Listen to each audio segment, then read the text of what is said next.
सूफी सिलसिला के बारे में पढ़े, ठीक है ना। सूफी क्या है? सूफिज्म आप लोगों ने सुना होगा बहुत लोगों से कि सूफी क्या होता है, ठीक है ना। सूफी मतलब क्या? हर कोई इंसान नशा वशा नहीं करता है ना, दुनियादारी से मतलब नहीं रखता हो, है ना, और क्या करता हो,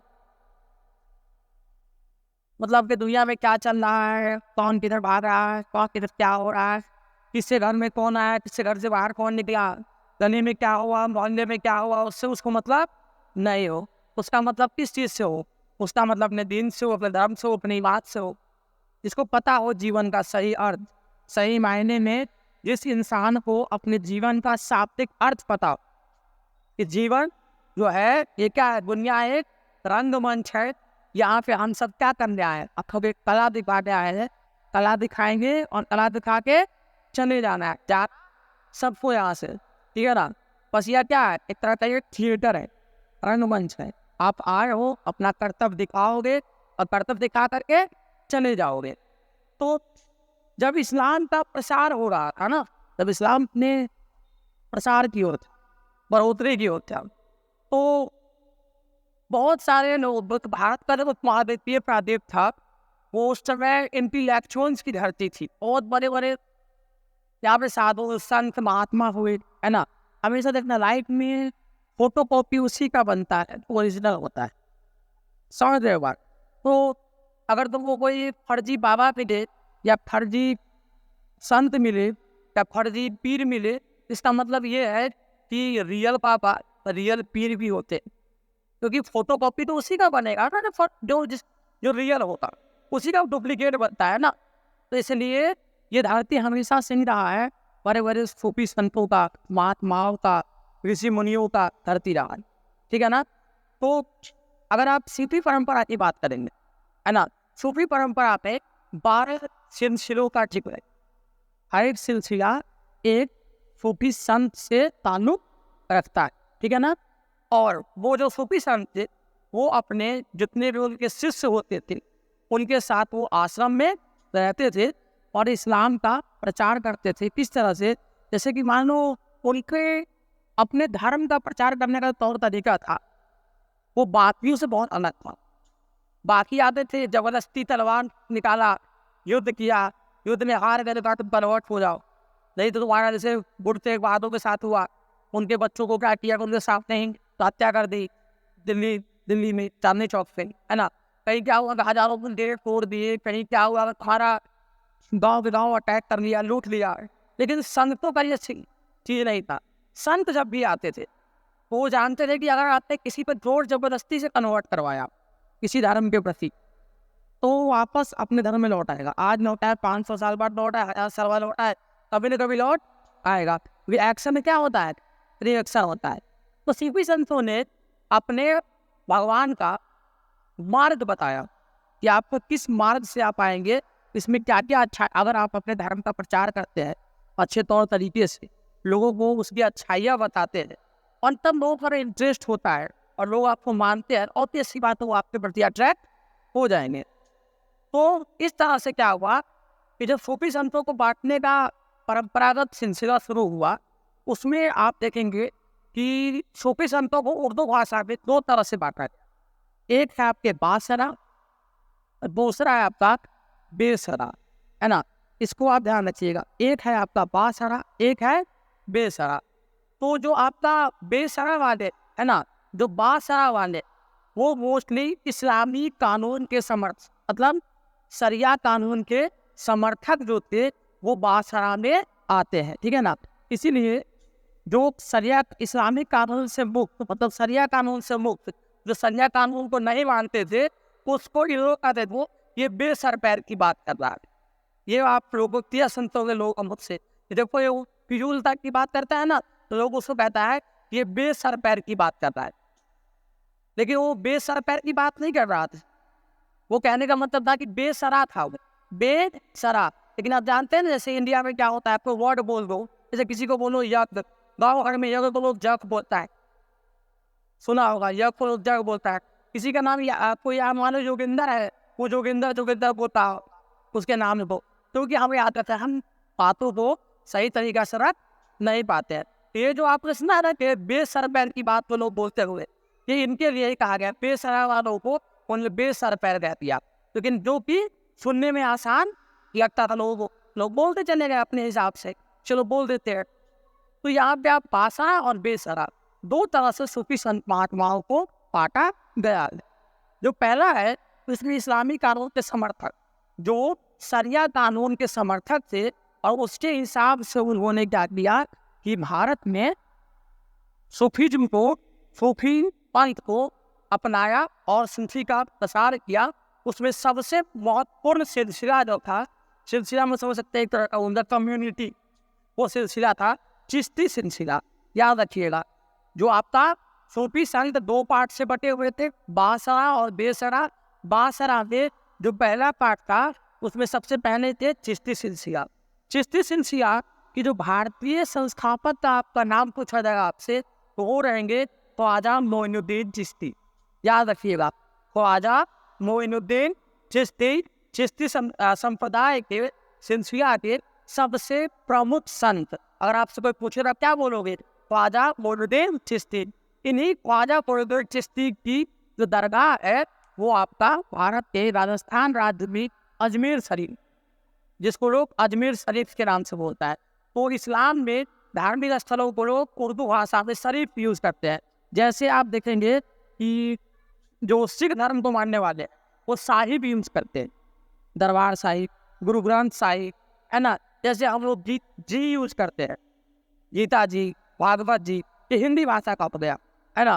तो उर्दू भाषा में शरीफ बोल देंगे, और जो आप पंजाबी भाषा लेंगे, गुरुमुखी लिपि में लेंगे, वहाँ पे साहिब यूज किया जाता है। क्या करते हैं साहिब, है ना। गुरु ग्रंथ साहिब बोलता है, गुरुद्वारा साहिब, गुरु ग्रंथ साहिब, ये अपने अपने रिस्पेक्ट देने का तरीका। अब पंत महोदय यूज करता है, महाशय यूज करता है। ऐसे ही आप देखेंगे कि ख्वाजा मोइनुद्दीन चिश्ती जिनकी दरगाह अजमेर शरीफ में है राजस्थान में, वो चिश्ती संप्रदाय के सबसे प्रमुख सूफी संत, ठीक है ना। दूसरा संप्रदाय है सोहरावर्दी संप्रदाय। कौन सा है? सोहरावर्दी सिलसिला जिसे कहते हैं। इनकी जो हेड है उनका नाम है शहाबुद्दीन सोहरावर्दी। क्या नाम है? शहाबुद्दीन सोहरावर्दी। याद रखिएगा, सोहरावर्दी संप्रदाय के सबसे प्रमुख सूफी संत, क्या नाम उनका? शहाबुद्दीन सोहरावर्दी। ऐसे जो तीसरा है वो संप्रदाय, उसका नाम है कादरी सिलसिला। क्या नाम है? कादरी सिलसिला। जो कादरी सिलसिला है उसके संस्थापक है शेख बब्दुल कादरी। क्या नाम है? शेख बब्दुल, अब्दुल नहीं, बब्दुल, शेख बब्दुल कादरी। क्या नाम उनका? शेख बब्दुल कादरी, ठीक है। अब चौथे जो है, चौथा सिलसिला है, जो चौथे है इसमें बासरा वाले, उनका है नक्शबंदी सिलसिला। कौन सा सिलसिला है? नक्शबंदी। नक्शबंदी के हेड कौन है आपके? हाँ, बकी बिल्ला। क्या नाम उनका? बकी बिल्ला। क्या नाम है? बकी बिल्ला। याद रखना, पुराने जमाने खूब नाम ऐसा ही होता था। अब वाला चिंटू बिंटू नाम आ गया है, बिना नाम का मतलब ही नहीं होता है, पहले लोग नाम का मतलब होता था। तो आप देखिएगा, बासरा वाले में जो इस्लामी कानून के समर्थक होते, मतलब शरिया कानून के समर्थक होंगे, इन सिलसिला में पहला है चिश्ती सिलसिला, दूसरा है आपका सोहरावर्दी सिलसिला, तीसरा है आपका कादरी सिलसिला, चौथा है आपका नक्शबंदी सिलसिला। चिश्ती के हेड कौन से? ख्वाजा मोइनुद्दीन चिश्ती। दूसरा आपके सोहरावर्दी, इस कौन से? शहाबुद्दीन सोहरावर्दी। तीसरा कौन सा? कादरी शेख बब्दुल। और चौथा कौन सा? नक्शबंदी। इनमें कौन है? बकी बिल्ला। आप लोग यहाँ तक आप समझ गए बात क्या हुआ है। अब हम लोग एक एक करके हर सिलसिला के प्रमुख संतों को जानेंगे और देखेंगे यार संत क्या कहाँ पे कादरू, एक को नंबर बदलना, है ना। तो यहाँ पे कादरी देख लिया आपने, ठीक।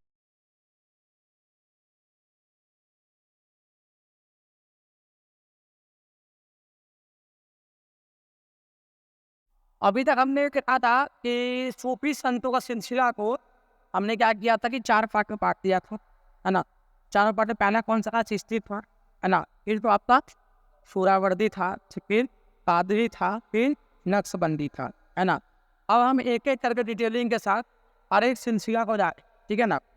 तो मेनली फोकस हमारा उत्तर भारत के जितने भी सिलसिला है तो उन पर ही होगा, क्योंकि उत्तर भारत पे सूफी संतों का प्रभाव बहुत ज़्यादा था, है ना। दक्षिण भारत में उनका प्रभाव उतना ज़्यादा नहीं था।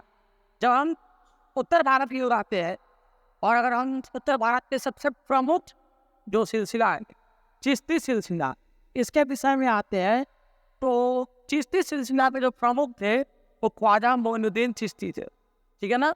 वो बहुत ही जाने माने, बहुत ही फेमस और बहुत ही पहुंचे हुए सिद्ध पुरुष थे, ठीक है ना। उनके जो आपका शासन काल में उन्होंने पूरे भारत में सूफीज्म को, सूफी पंथ को बढ़ाया। और जब उन्होंने बढ़ाया तो जब कोई इंसान बहुत अच्छा काम करता है, बहुत आगे बढ़ाता है, तो उसके शिष्य आते हैं, चेले, है ना, जो उनके काम को आगे दे करके जाते हैं। तो उनमें हम देखेंगे तो सबसे प्रमुख है उनके शासन का, उनके जाने के बाद जो उनके शिष्य लोग रहे, उसमें सबसे प्रमुख जो शिष्य थे वो आपके 1142 से लेकर 1236 तक ख्वाजा मोइनुद्दीन चिश्ती का कार्यकाल, ठीक है ना। उसके बाद देखेंगे इसे जो प्रमुख नाम आता है ख्वाजा बख्तियार काकी का। इनका आता है ख्वाजा बख्तियार काकी। ख्वाजा बख्तियार काकी का ये पीरियड है 1186 से लेकर के 1236 तक, ठीक है ना। उनका जन्म फरगना में, कहाँ पे हुआ था? फरगना। देखिए इनके जन्म में और बाबर के जन्म में दोनों में समानता है। बाबर का भी जन्म फरगना में हुआ था और इनका जन्म भी फरगना में हुआ था। मतलब फरगना जो है, फरगना समरकंद का जो इलाका है अभी के डेट में वो आपका अफगानिस्तान पर साइड पड़ता है, ठीक है ना। तुर्कमेनिस्तान, अफगानिस्तान इस इलाका है वो फरगना का इलाका, ठीक है ना। फरगना में इनका जन्म हुआ था। और जब वो भारत आए थे ख्वाजा बख्तियार काकी, उस टाइम पे भारत में इल्तुतमिश का शासन काल था। इल्तुतमिश कौन था? गुलाम वंश का दूसरा शासक, जिसने कुतुब मीनार के कार्य को आगे बढ़ाया था। इसकी मृत्यु के बाद, कुतुबुद्दीन ऐबक की मृत्यु के बाद, वो उसने क्या किया था कि इसके कार्य को आगे बढ़ाया था। इसने बढ़ाया था इल्तुतमिश ने, ठीक है ना। अब तो आप देखेंगे मेनली जब ख्वाजा बख्तियार काकी दिल्ली आते हैं, मतलब भारत आते हैं, तो उन्होंने दिल्ली को ही अपना प्रमुख स्थान बनाया, जहाँ से बैठ करके उन्होंने सूफीज्म का प्रचार प्रसार पूरे नॉर्थ भारत में, उत्तरी भारत में किया, ठीक है ना। ख्वाजा बख्तियार काकी जो है ना, उनके बाद का सिलसिला है उनके शिष्यों का शुरू हुआ। एक उनका शिष्य, उसका शिष्य, बहुत शिष्य।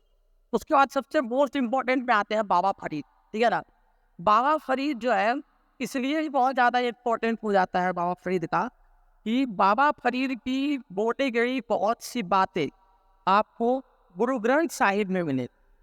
आपसे अब सवाल पूछा जाए कि किस सूफी संत की कही हुई बातें, है ना, गुरु ग्रंथ साहिब में मिलती है, तो एग्जाम्पल होगा बाबा फरीद। अब MCQ अगर आ जाए, आप दिमाग लगा, आप एक नए यंग न्यू ब्लड लड़के हो, लड़के लड़की आओ, आप एग्जाम देने गए, वहाँ MCQ आएगा एक गुरु ग्रंथ साहिब इसमें से किनकी कही हुई बातें, उसमें एक ऑप्शन रहेगा बाबा फरीद।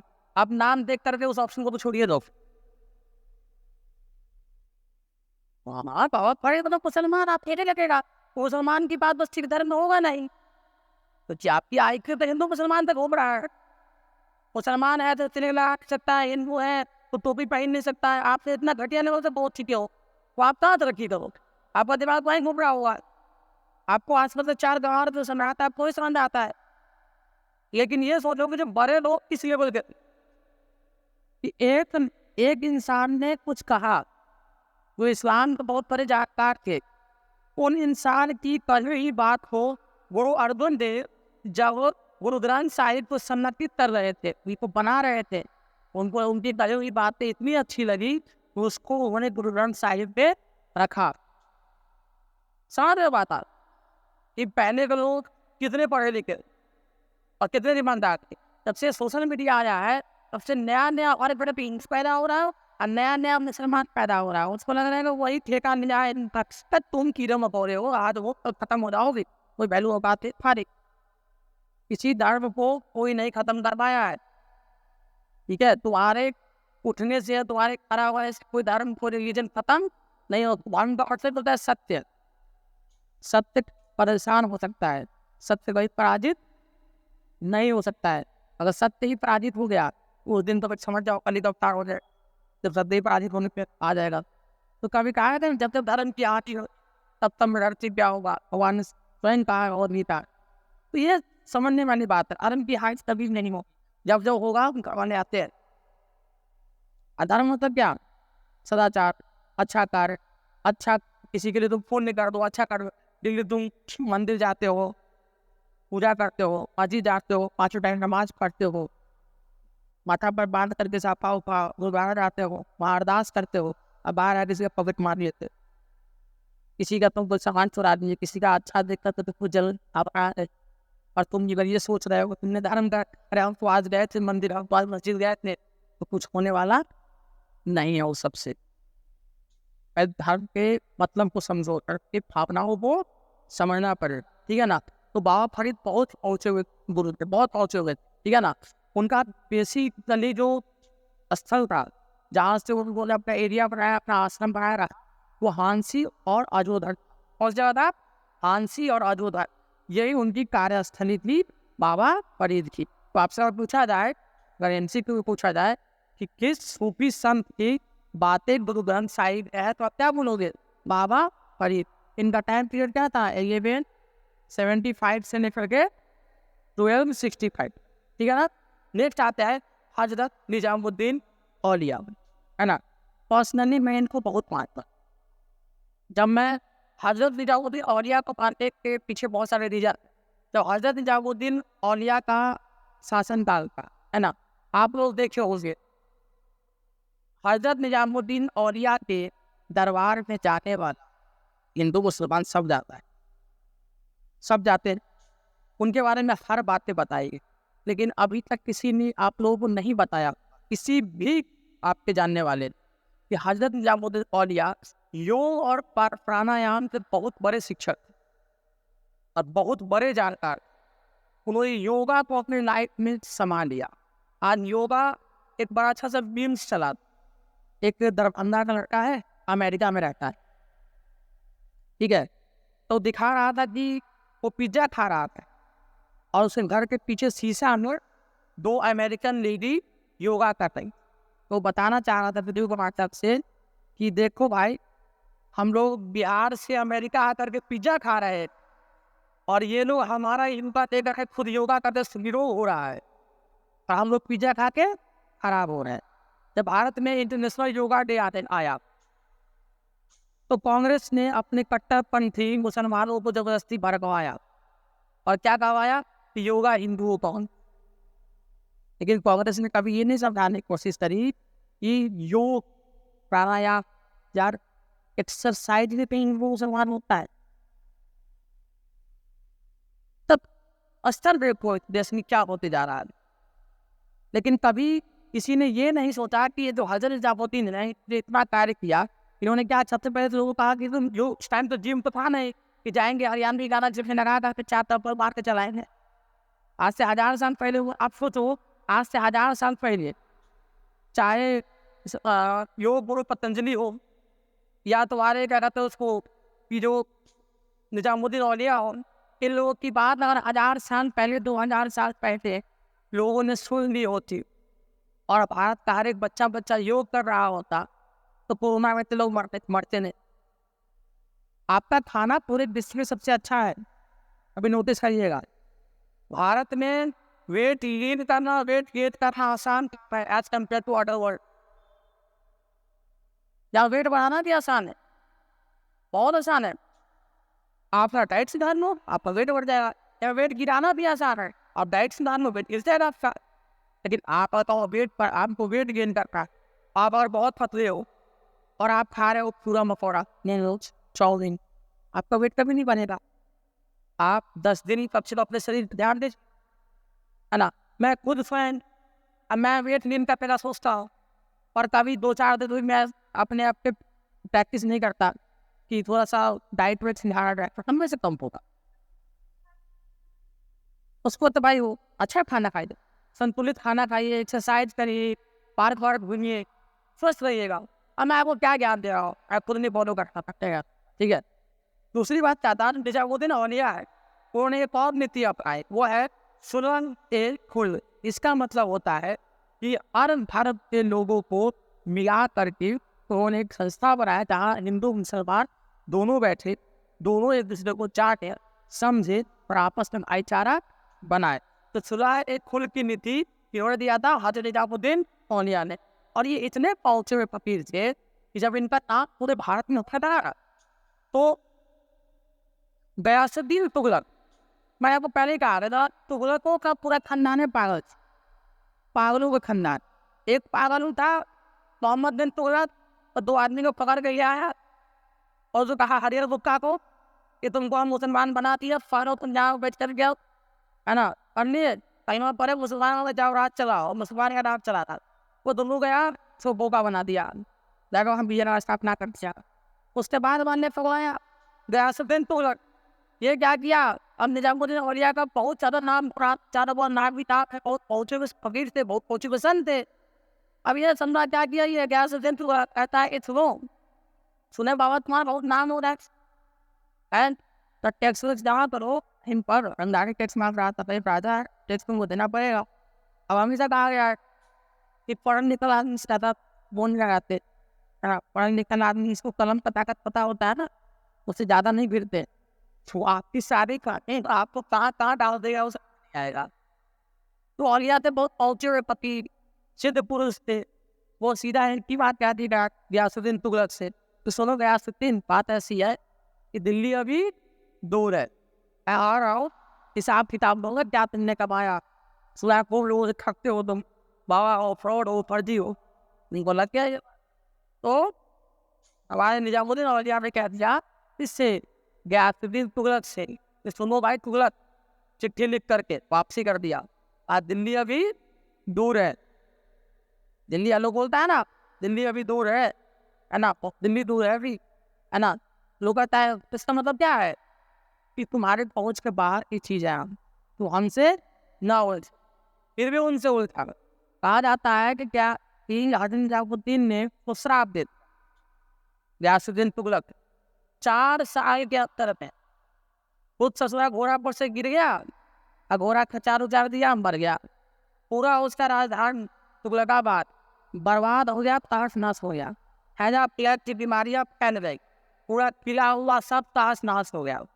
इससे इनका और नाम फैले, किसी का अच्छा करो कम नाम फैलेगा, किसी को एक बार चटा होगा पूरा तुम लोग को भयभीत लगेगा, खौफ तुम्हारा बनेगा जन चला। तो इसलिए निजामुद्दीन औलिया का बहुत रात लोग उनके पास जाने लगे।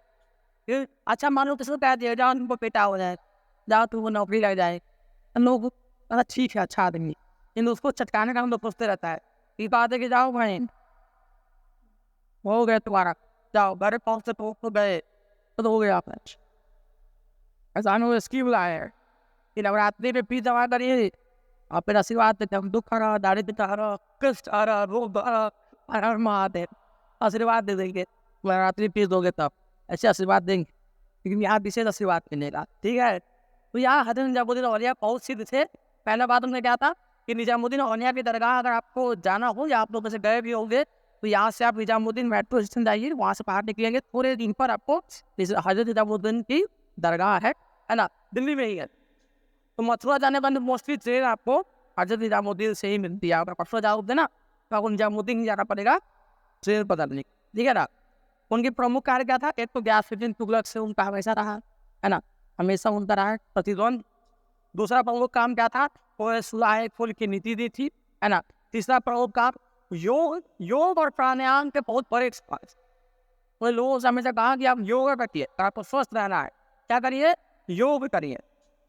योग करने से आप पता नहीं योग में इतनी ताकत है कि कितनी भी तरह की बीमारी हो आप उसको ठीक कर सकते हैं, नियमित खान पान में संयम रख करके और योगा को अपने लाइफ का पार्ट बनाकर।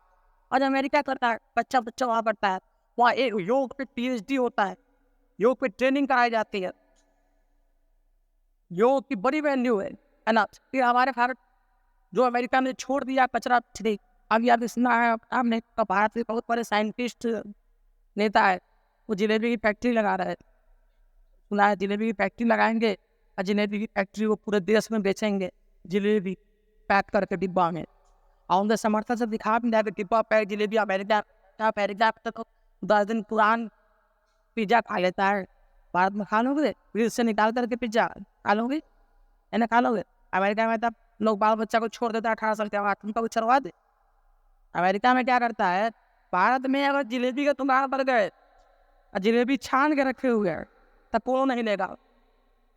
लोग आ रहे ना जैसे रह कर छान के दो, लाल करके देना, परत करके देना, गर्मा गर्म देना, ऐसे ना। तो सुना है रात में जलेबी लाया, अगले दिन सुबह में खाते थे, सुना है वो मजबूरी में खाने देंगे, खराब हो जाएगा।